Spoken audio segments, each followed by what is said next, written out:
Eu saúdo o povo presente e todos aqueles telespectadores, rádio ouvintes, com a graça e a maravilhosa paz de nosso Senhor e Salvador Jesus Cristo.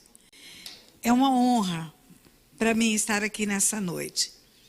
Mas o pastor Jonas e a pastora Ana Lúcia vão entender que há um mistério dos céus para eu estar aqui nessa noite. À medida em que eu vi aquele vídeo sobre Israel, eu comecei a entender por que Deus me trouxe aqui. E a pastora Ana Lúcia é minha testemunha. Nós estávamos lá no gabinete deles, lá no cantinho onde chegamos, e falando do ministério que temos desenvolvido, que é cura e libertação, cura e libertação. E aí o pastor Jonas achou tão interessante, ele falou, é sobre isso que você vai falar? Eu falei, não, Deus me deu uma palavra para a igreja. E aí a pastora Ana Lúcia disse, deixa Deus te usar do jeito que Ele quer. E a palavra que Deus me deu para a igreja, pastor Jonatas, é a palavra que foi profetizada no vídeo de Israel. É essa palavra. É o texto profético de Jesus para a igreja. É a revelação das coisas futuras que estão prestes a acontecer, e foi essa palavra que Deus me deu. E meu coração ardeu quando eu vi o vídeo, eu comecei a chorar ali no meu cantinho. E eu não vou perder tempo, não vou falar de mais nada, eu vou falar só sobre isso. O texto está em Marcos capítulo 13, é um texto profético. Os profetas são homens, eles são homens, podem estar sujeitos a erros, a falhas. A Bíblia nos mostra que quando o profeta Samuel encheu um chifre de azeite, foi na casa de Jessé, porque Deus falou que ali havia escolhido um rei, quase que ele derramou azeite na cabeça errada, porque ele era homem também. Quando ele viu entrar o filho mais velho de Jessé, ele viu um rapaz alto, forte, bonito, e pensou, é ele que vai suceder Saul. E quase que derramou azeite na cabeça errada, só não fez isso porque estava sensível à voz de Deus. E Deus fala, não é este, eu não vejo como o homem vê, eu vejo do coração. Os profetas podem errar, os profetas são homens, e os homens são imperfeitos, só tem um varão perfeito, o nome dele é Jesus. Mas o profeta dessa profecia é o próprio Filho de Deus. É ele quem abre a boca e profetiza para nós as coisas do tempo do fim. O texto diz assim, versículo 28. Antes ele tinha falado de guerras, rumores de guerras. Ele tinha falado de dores, princípio das dores. As mulheres sabem o que significa princípio das dores. Elas são espaçadas, elas vão se apertando à medida que o parto chega. Mas ele diz, mas ainda não é o fim. Mas quando ele chega aqui, ele dá uma chave espiritual. É uma parábola, isso é uma parábola. O mestre falava muito através de parábolas. Um dia um discípulo falou, por que o senhor fala através de parábolas? Ele disse, porque não é a todos que é dado a conhecer os mistérios do reino dos céus. Mas a vós eu explico. Então, parábolas parecem histórias comuns, triviais, histórias do cotidiano, mas que no seu bojo tem um mistério. Tem um mistério do reino dos céus. E isto é uma parábola.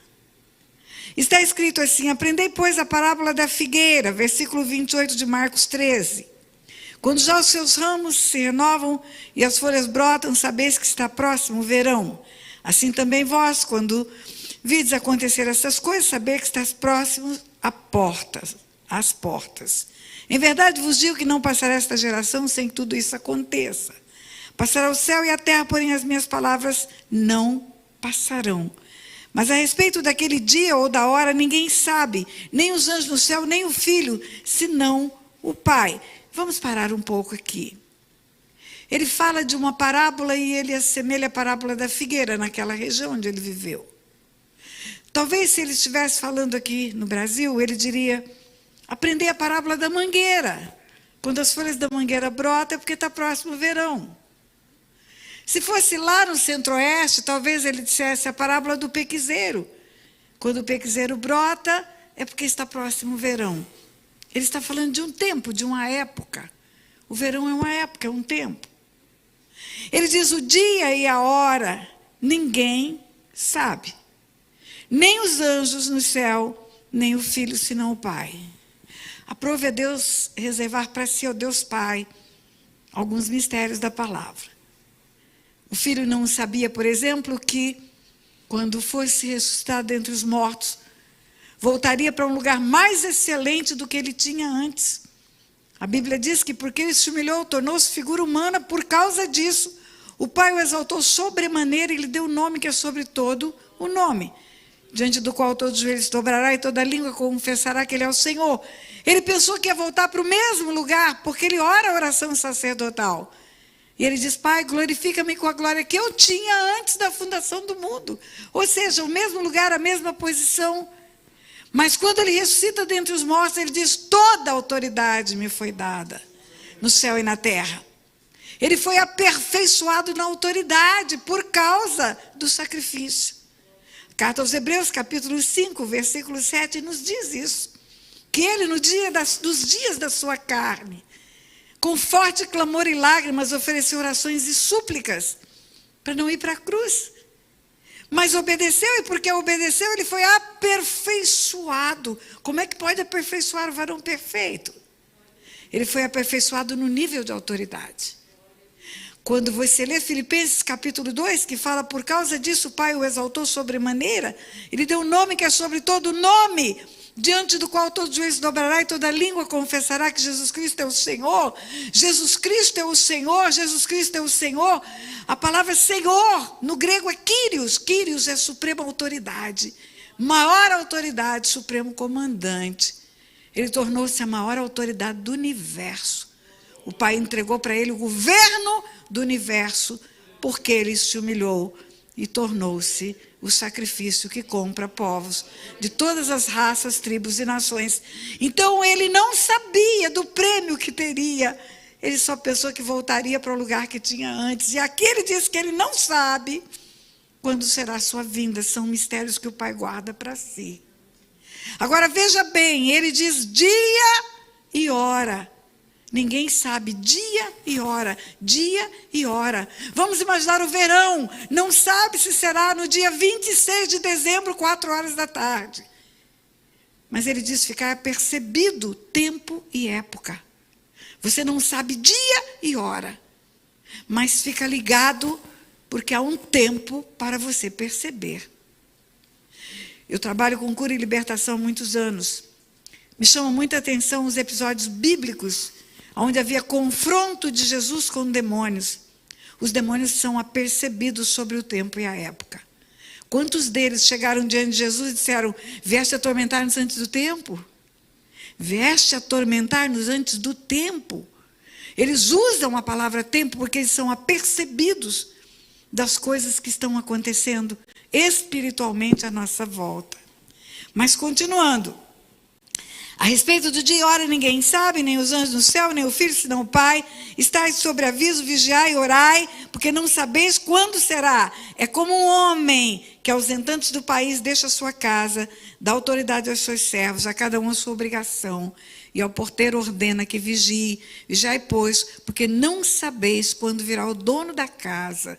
Se à tarde, se à meia-noite, se ao cantar do galo, ou se pela manhã, para que, vindo ele inesperadamente, não vos ache dormindo. O que, porém, vos digo a todos: vigiai. Ele dá uma chave espiritual. Essa parábola tem uma chave espiritual. E a chave espiritual é o significado de 4 vigílias. Ele diz: olha, é como um homem que, ausentando-se do país, deixa a sua casa, dá autoridade aos seus servos, a cada um a sua obrigação, o porteiro ordena que vigie. Vigiai, pois, por que não sabeis quando virá? Se à tarde, se à meia-noite, se ao cantar do galo, ou se pela manhã. O que foi a vigília da tarde? O que acontece à tarde? O sol já se pôs, mas ainda tem luz no céu. Você não precisa acender as luzes internas da casa, porque as luzes que entram pelas vidraças ainda clareiam a sala, clareiam o quarto. Ainda tem luz, mesmo o sol havendo se posto no ocaso. Ele é chamado do sol da justiça. Quando João Batista vem para anunciar sua vinda, E quando João Batista nasce, o pai Zacarias profetiza sobre a vida da criança João Batista. E na profecia ele diz: e tu, menino, serás profeta do Altíssimo. Vais anunciar a vinda do sol nascente das alturas. Aquele que virá para iluminar os que jazem em trevas, os que jazem no vale da sombra da morte. Ele diz de si mesmo: eu sou a luz do mundo. Ele é o sol da justiça. O primeiro tempo da igreja, a vigília da tarde, ele já tinha partido. Os que o seguiam ouviram aquele anjo dizer, ou os anjos dizerem: varões galileus, do jeito que vocês estão vendo ele subir, ele vai voltar. Eles andaram com Jesus, eles viram os feitos, eles escreveram os feitos, eles narraram os acontecimentos.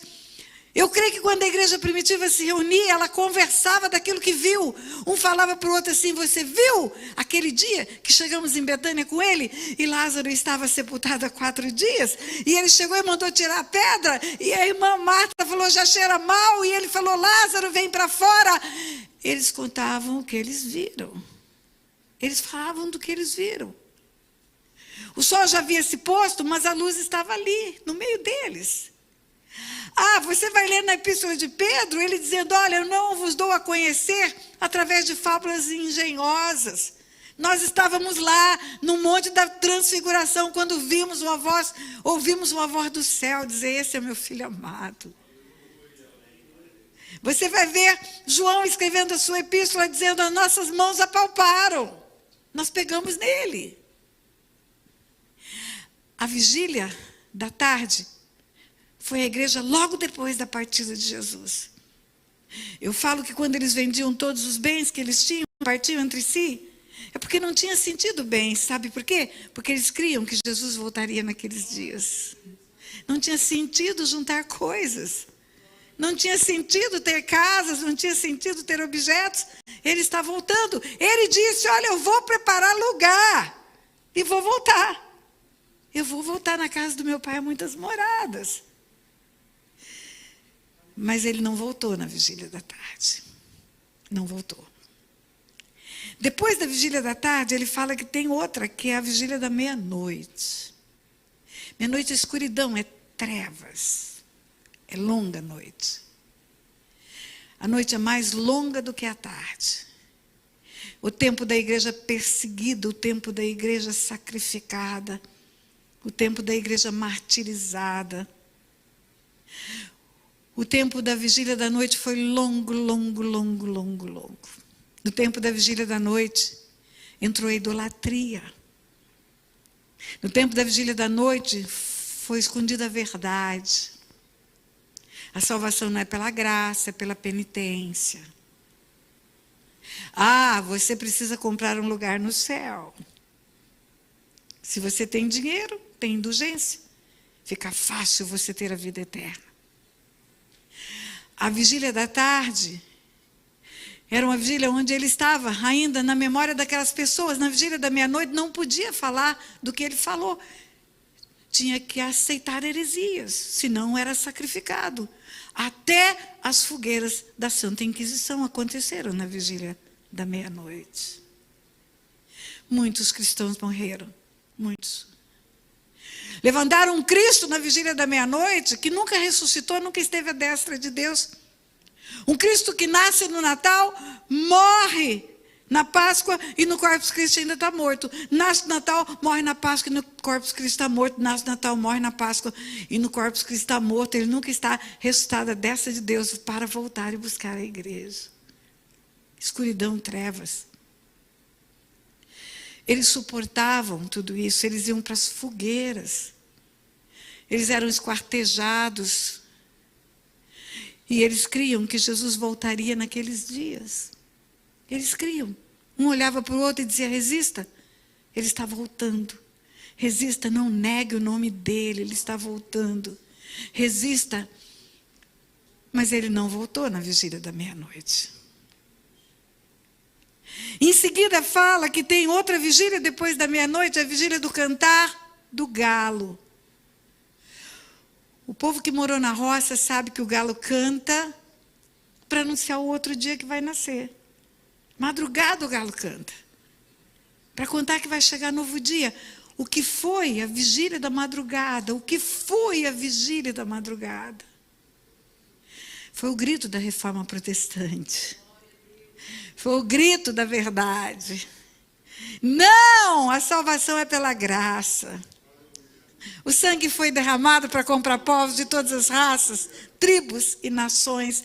Você não precisa fazer mais nada a não ser acreditar, receber o sacrifício que foi dado por amor a você. O Senhor te amou de tal maneira que deu o Filho dele para morrer por você. Você não precisa fazer mais nada, você só precisa crer e receber esse sacrifício. O escrito da dívida vai ser rasgado. E é isso é o grito da reforma protestante. É a vigília da madrugada. Muita perseguição, muita. Quando você lê a história dos homens reformadores, Lutero, Zwinglio, Calvino, você vai ver o preço alto que foi pago para fazer essa reforma. O preço alto que foi pago. Eu estou apaixonada por esse projeto de escrever a Bíblia, para trazer a Bíblia para as pessoas. Esconder a Bíblia fazia parte do projeto da escuridão, porque você, para esconder a luz, você faz prevalecer as trevas. Não tem como prevalecer trevas sem esconder a luz. Mas o grito da reforma protestante trouxe de volta. Anuncia o raiar do novo dia. Eu estava falando com os pastores lá, no momento que estivemos juntos. Eu me converti aos 14 anos de idade, eu tenho 73 anos de idade. E eu comecei a olhar para a igreja, porque até então não olhava, não via a igreja. E aonde eu chegava, eu olhava e eu via aquela porta lá, Assembleia de Deus, Assembleia de Deus, Assembleia de Deus, em todos os lugares dessa nação. A igreja trazendo luz, luz, luz. Nossa nação foi descoberta em 1500. 1517 o galo cantou a reforma protestante. Eu nasci em 1948, 2 de fevereiro. A nação de Israel nasceu em 48. Eu falei, Deus, eu vi nascer uma nova nação, como está na Bíblia. Nasceu no mesmo ano que eu nasci, eu posso contar isso para todo mundo. Hoje, o tempo que se chama hoje, é o tempo da vigília da manhã. É a última e quarta vigília. Ele não veio na primeira, não veio na segunda, não veio na terceira. E nós vivemos a quarta e última vigília. Imagine você se o apóstolo Paulo tivesse uma TV Boas Novas na mão. Você já imaginou? Você já imaginou o privilégio que é uma igreja, um ministério, um povo de Deus ter essa ferramenta nas mãos para levar o evangelho numa só noite para milhares de pessoas? É a vigília da manhã.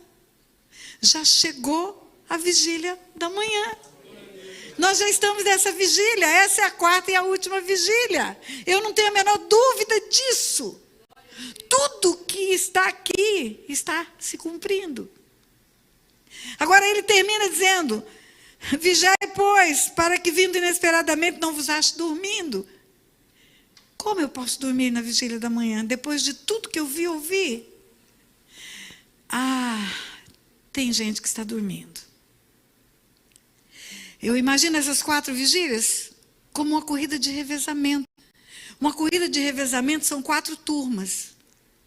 Uma turma corre, passa o bastão para outra, que corre, passa o bastão para outra, que corre, passa o bastão para outra. E quando termina, todos ganham. O pódio é para todo mundo.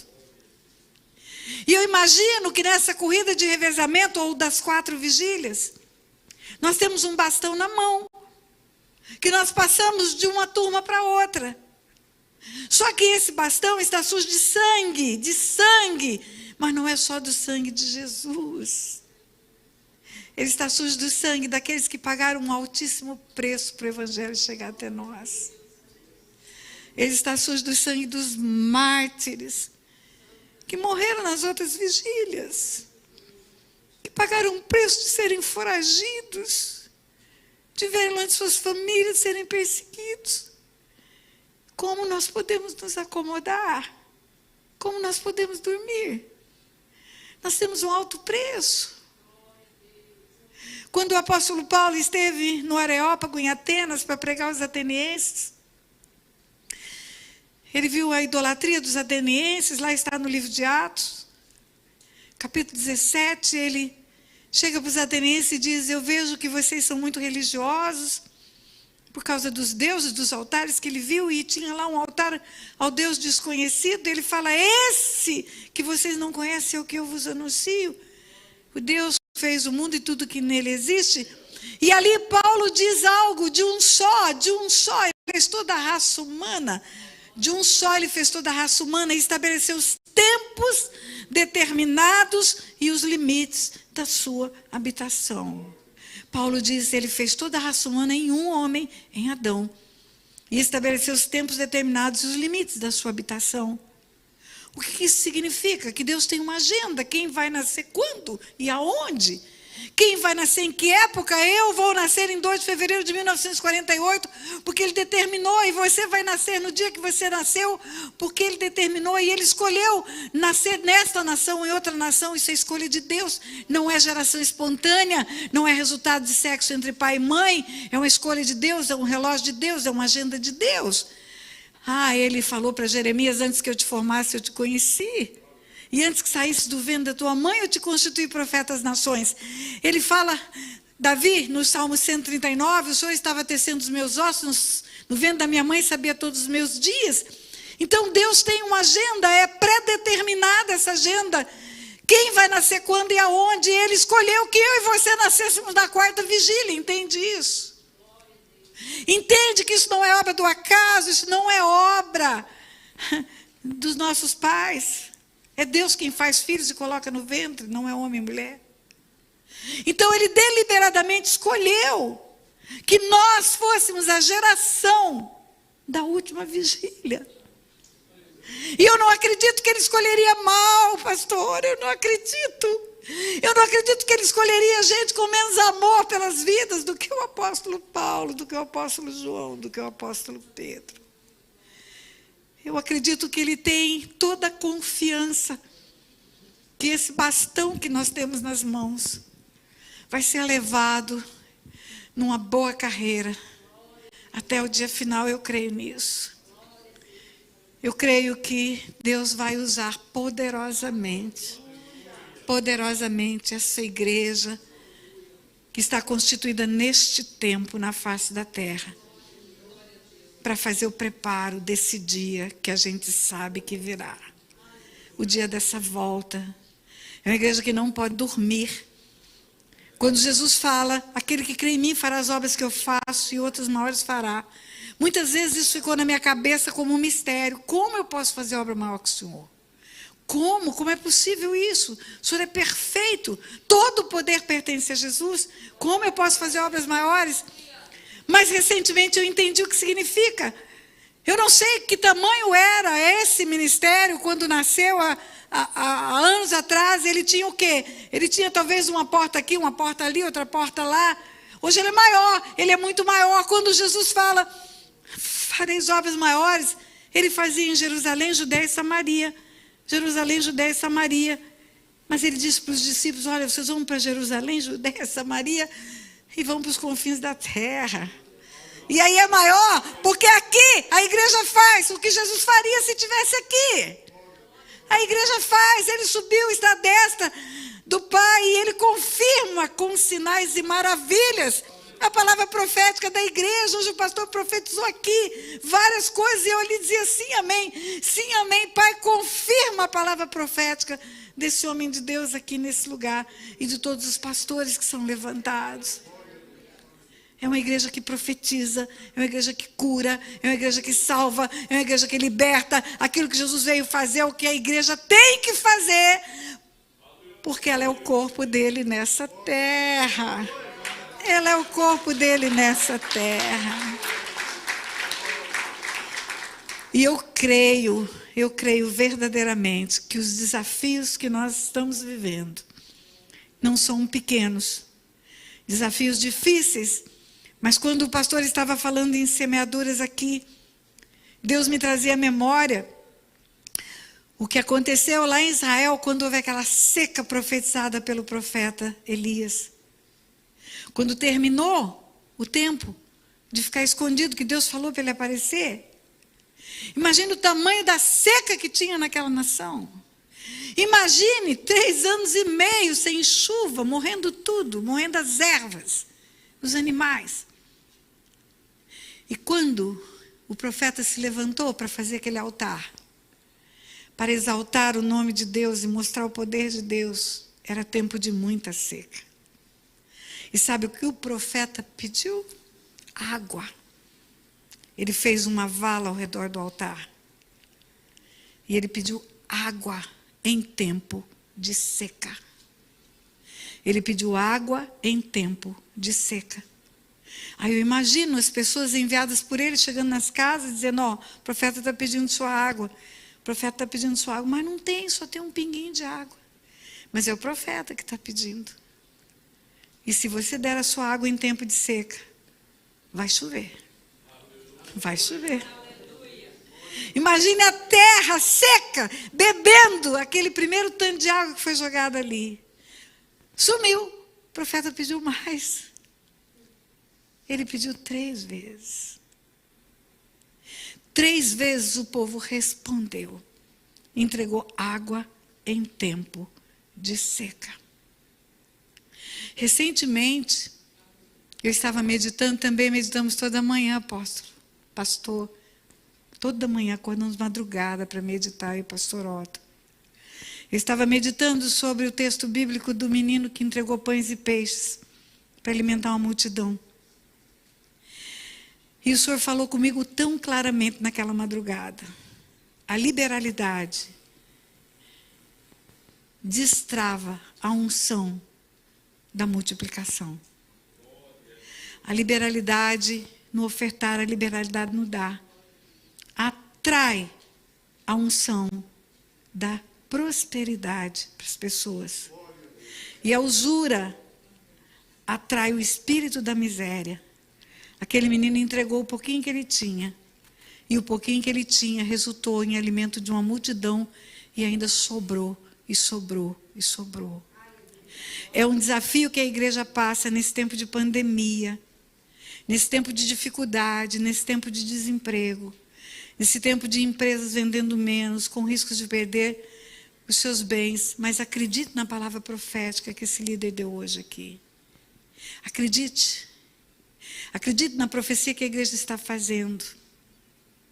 A igreja do Senhor é a maior autoridade sobre a terra hoje. Nenhuma autoridade das trevas está viva para contar onde está Nabucodonosor, onde está Faraó, onde está Nero, onde estão os governos que levantaram contra a igreja e perseguiram a igreja. E a igreja está aqui, levantada, honrada e atuante na face da terra. Então não é hora de dormir, não. É hora de levantar e resplandecer. Não é hora de dormir.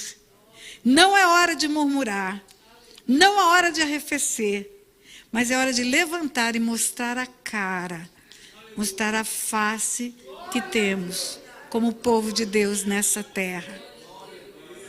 Essa é a palavra que eu tenho. Essa é a palavra que eu libero e digo: olha, não durma, não durma, não durma, não durma, não durma, não durma, não durma. Levanta e resplandece, porque o teu Redentor está às portas. Ele está às portas, em nome de Jesus. Eu quero orar. Vem cá, meu amor, vem cá. Tira a máscara para verem como você é lindo.